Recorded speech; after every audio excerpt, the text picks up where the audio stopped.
चौपाल programme जो शुरू किया था, ये भी आपके लाडले दुष्यंत चौटाला की सोच है। उसने कहा था कि माँ आप महिलाओं से मिलो, आप जब महिलाओं से मिलोगी तो महिलाएं आपसे मिलेंगी और महिलाएं जो हैं वो जागरूक होंगी।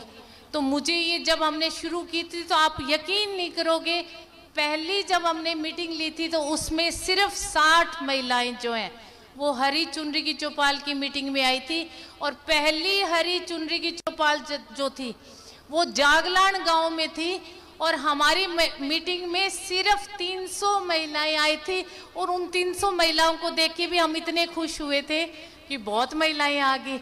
और शुरू में करते करते करते आज ये महिलाओं की संख्या जो है 40वीं महिला जो है हरी चुनरी चौपाल, इसमें हजारों की संख्या में ये जो पहुंच गई। और 50वीं पहुंचते पहुंचते मुझे लगता है मैं इसका नाम ही बदल दूंगी 51वीं में। आज मौजूदा सरकार जो है वो भारतीय जनता पार्टी की है। आप लोग भी इस चीज से, महिलाओं से कहूंगी मैं कि आप इस चीज से बहुत अच्छी तरह वाकिफ हो कि मौजूदा सरकार जो है वो भारतीय जनता पार्टी की सरकार है। जो झूठे वादे 2014 में जब हमारे इलेक्शंस थे तो इन्होंने ना जाने कितनी ऐसी घोषणाएं की थी जो सिर्फ और सिर्फ झूठी साबित हुई हैं।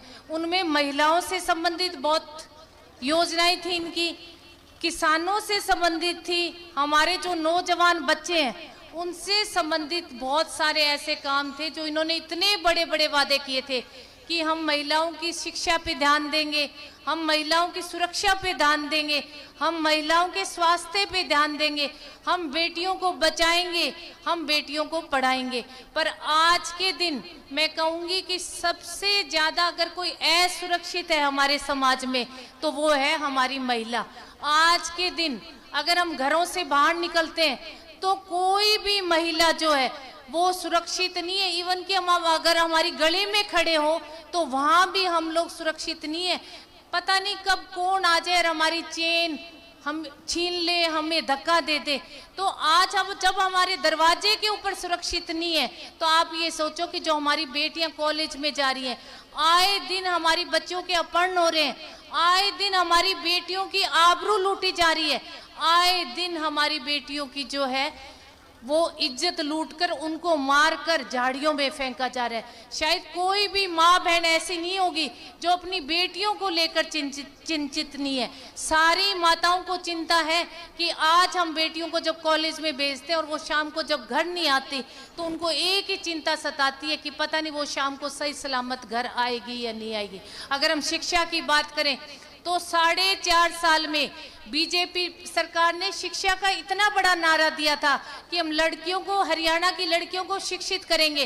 पर आज के दिन ना तो कोई नई कॉलेज खुले, ना जो स्कूल है हमारे उनकी अगर आप हालात देख लो तो वो इतनी जर्जर हालत में है कि किसी भी स्कूल को पुनः बनाने का काम हरियाणा सरकार ने नहीं किया।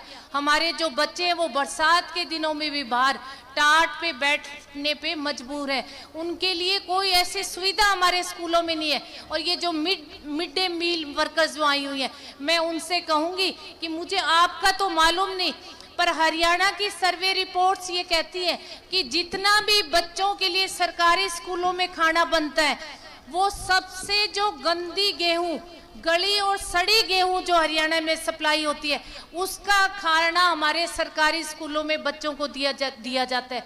अगर उस खाने को आप उस दलिये को देख लो तो उसमें इतने ज्यादा कीड़े होते हैं उस गेहूं में।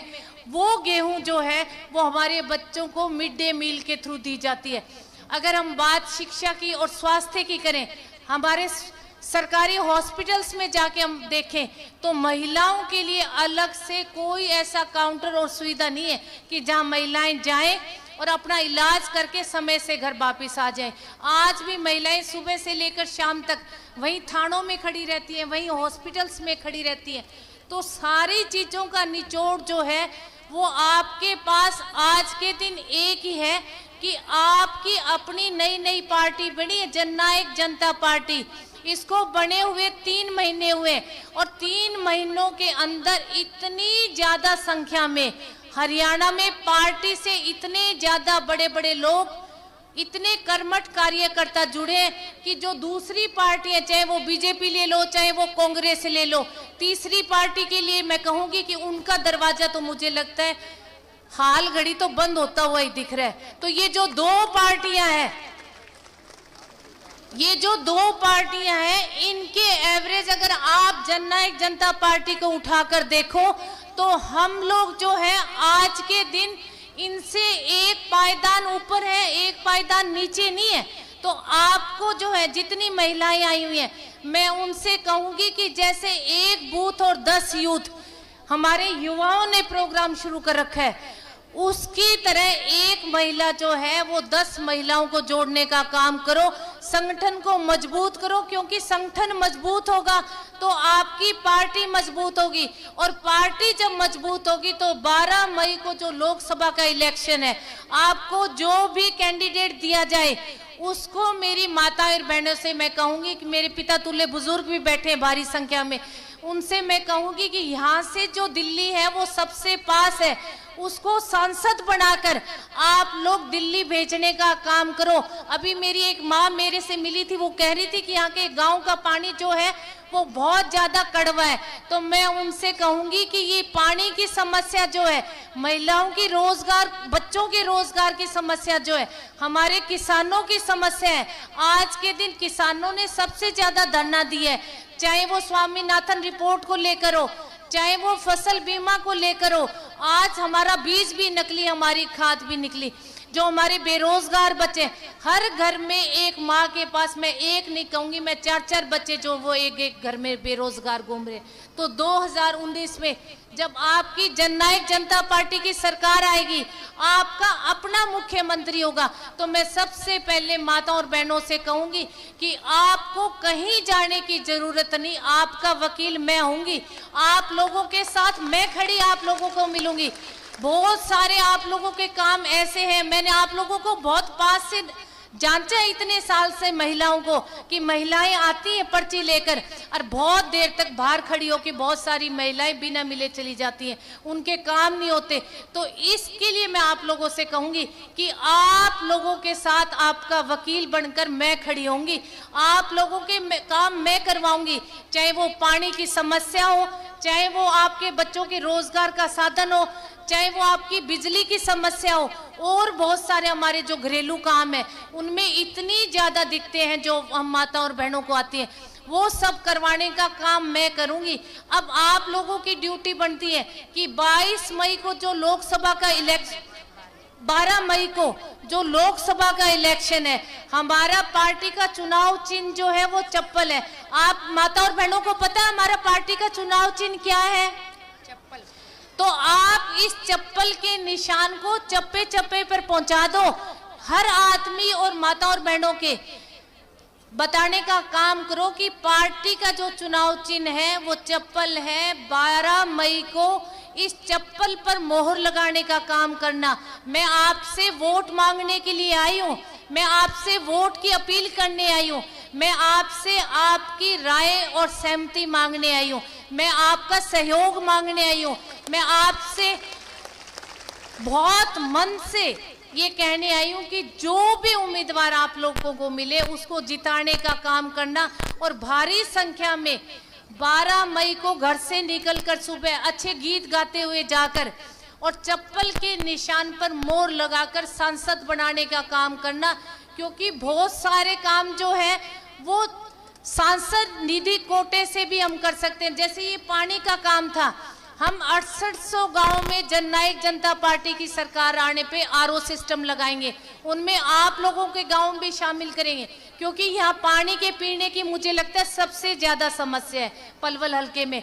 और मैं, मेरे जो किसान भाई बैठे हैं, मेरे पिता तुल्य बुजुर्ग बैठे हैं, मैं उनसे कहूंगी कि जननायक जनता पार्टी की सरकार आने पर, आपका अपना मुख्यमंत्री बनने पर पहली कलम से किसान, मजदूर और कमेरे वर्ग का कर्जा माफ करने का काम हम लोग करेंगे, आपका कर्जा माफ करेंगे। क्योंकि आज के दिन हमारा जो किसान है वो सबसे ज्यादा, मैं कहूंगी कि कर्जा इतनी हो रहा है, चाहे उसने कर्जा बच्चों को पढ़ाने के लिए लिया हो, चाहे बेटियों की शादी के लिए लिया हो, चाहे उन्होंने अपनी फसल के लिए लिया हो, चारों तरफ से हमारे किसान व्यापारी भाई जो है वो आज के दिन कर्जायती हो रहे हैं। तो पहली कलम से आपका कर्जा माफ करने का काम करेंगे और आपको ट्यूबवेल कनेक्शन फ्री में देने का काम करेंगे। और जो दादाजी ने 100 रुपए पेंशन शुरू की थी, उस पेंशन के लिए कहूंगी कि मौजूदा सरकार जो है वो आज के दिन आपको पेंशन 2000 रुपए दे रही है। 2019 में आपकी अपनी सरकार होगी, आपके चप्पल पे मोहर लगाने से आपकी सरकार आएगी, आपके ज्यादा से ज्यादा वोट जोड़ने से आपकी सरकार आएगी। तो आपकी जननायक जेजेपी की सरकार आने पर, आपका अपना मुख्यमंत्री बनने पर ये जो 2000 रुपए पेंशन के हैं वो 3000 रुपए करने का काम करेंगे ये पेंशन जो है। और महिलाओं से कहूंगी कि आपकी उम्र जो है वो 55 वर्ष करने का काम करेंगे और पुरुषों की उम्र जो है वो 58 वर्ष करने का काम करेंगे। और ये पेंशन जो है वो आपको लेने के लिए नहीं जाना पड़ेगा, आपको पेंशन देने के लिए आपके घर अधिकारी आया करेंगे, आपको कहीं बाहर जाने की जरूरत नहीं।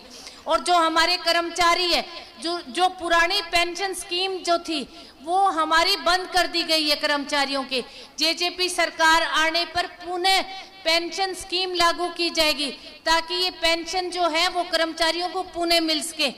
और मैं गांव के लिए कहूंगी कि गांव के जो सरकारी स्कूल है उनको हम लोग अपग्रेड करेंगे। जो 8वीं का स्कूल है उसको 10वीं का करने का काम करेंगे और जो 10वीं का स्कूल है उसको 12वीं का करने का काम करेंगे। और जो हमारी बेटियां हैं उनकी शिक्षा जो है वो बिल्कुल फ्री करने का काम करेंगे ताकि हमारी बेटियां पढ़ सके, ज्यादा से ज्यादा हमारी बेटियां शिक्षा ग्रहण कर सके।